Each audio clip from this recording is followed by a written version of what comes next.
Islam is the world's fastest growing religion. Its presence in Australia challenges the mindset of our generally Anglo-centric society, adding to the debate on the relevance of social values which have in the past not been representative of Australia's cultural diversity. The Muslim community has contributed positively to such debates, asserting its desire to be treated with equal respect as others in the broader community, free from hostile elements and biases. Muslims have made contributions in almost every area of endeavour, including social, economic, cultural, educational and religious advancement. Assalamu alaikum. Assalamu alaikum. Assalamu alaikum. Assalamu alaikum. السلام عليكم ورحمة الله تعالى وبركاته.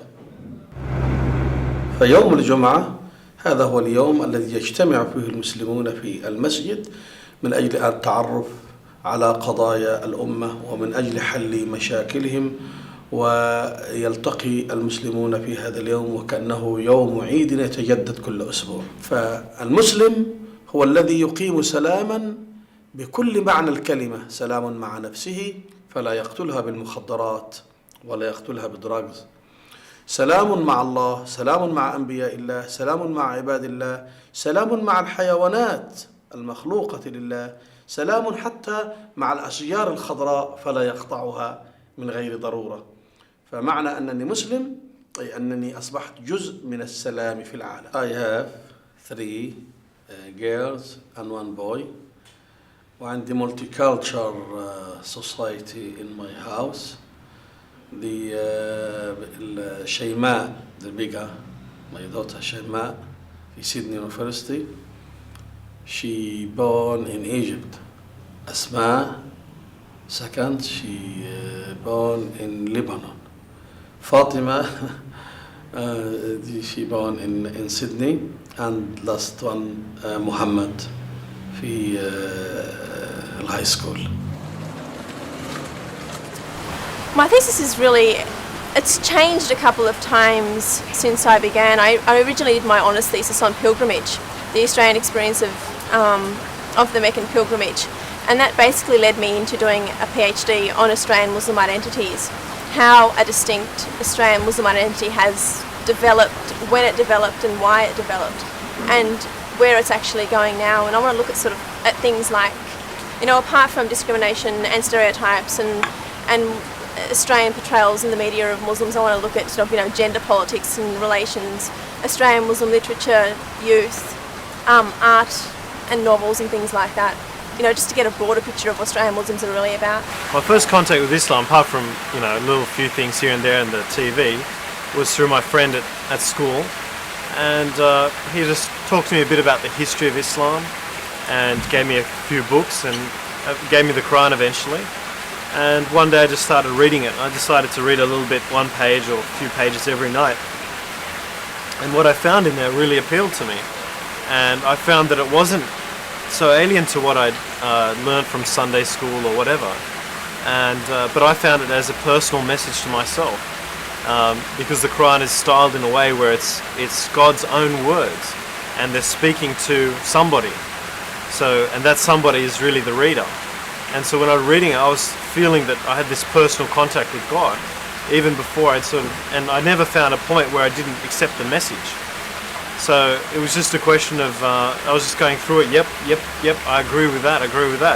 And then someone came to me and said, well, you know, is this, I can't believe you've read so much of the Quran, you haven't converted. And I thought, gee, you can actually convert to this religion. And then it really appealed to me, and from that day on I sort of wanted to be part of this religion. Practice isn't just prayer and a few sort of things, it's more about how your character is and involve, and because that's what really Islam is, beautifying your character.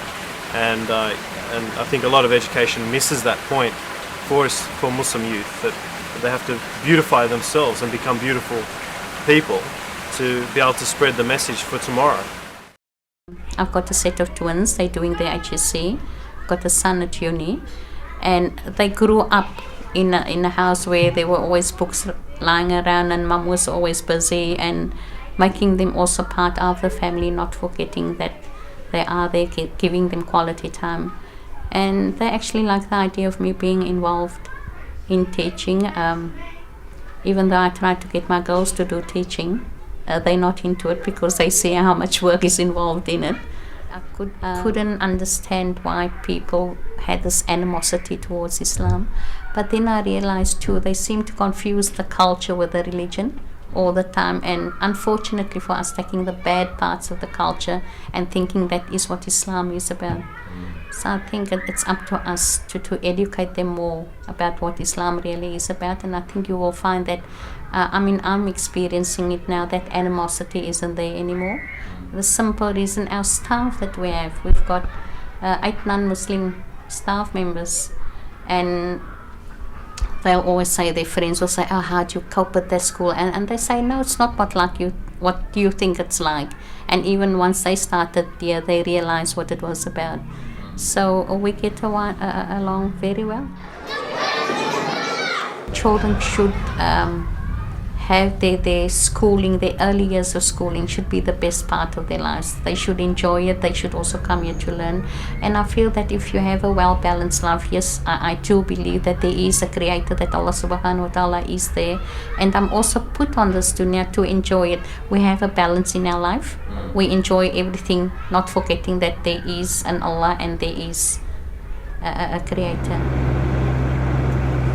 The Muslim Women's National Network of Australia came into being because we were really very, fed up with all the negative reporting about women, Muslim women, and the fact that not many of us were able to perform a very active role in our own community with the men in committees, because I think we are, as women, better time managers than men, and we couldn't just waste time from 9 in the morning until 4 in the afternoon talking and discussing things. We wanted to do things to improve the situation and to empower our sisters, get them to educate themselves about Islam so they know their rights and they know their duties, not as they are perceived by their own culture, but as Islam perceives these duties and these rights. When I first left Egypt, my best friend was crying, and she was an Italian Jewess. And she was saying to me, who outside Egypt would believe that you are leaving and I'm staying? And that really sums up how we were brought up. For the Muslim community to be insisting on ethnic divisions or lines drawn is very, very detrimental. It is wonderful to be Turkish or Egyptian or Lebanese or Sri Lankan and enjoy the culture, but when it comes to functioning as an individual, we are all Australians and Australian Muslims, and there should be no barriers between us. We should let our own children mix and marry from each other. It's really great living in Sydney, actually.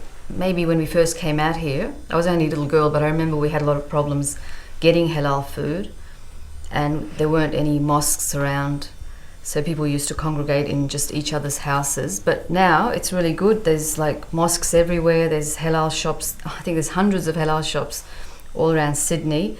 We mainly go to Auburn to do our shopping. We buy, at least once a week we go to Auburn because there's like tens of halal shops, halal meat, butchers, everything that you can like want that's halal you can buy in Auburn. I don't have anything against the hijab. It's a personal choice, and actually I think there's a lot more Muslim women who don't wear the hijab. They just don't stick out, I suppose, but I choose not to wear it at this present time. I'm not against music. I like music actually. Yeah, he teaches the children how to play. The kids know how to play all the musical instruments, the keyboard, the guitar, and then the Turkish instruments like the Middle Eastern, I should say, oud and the saz.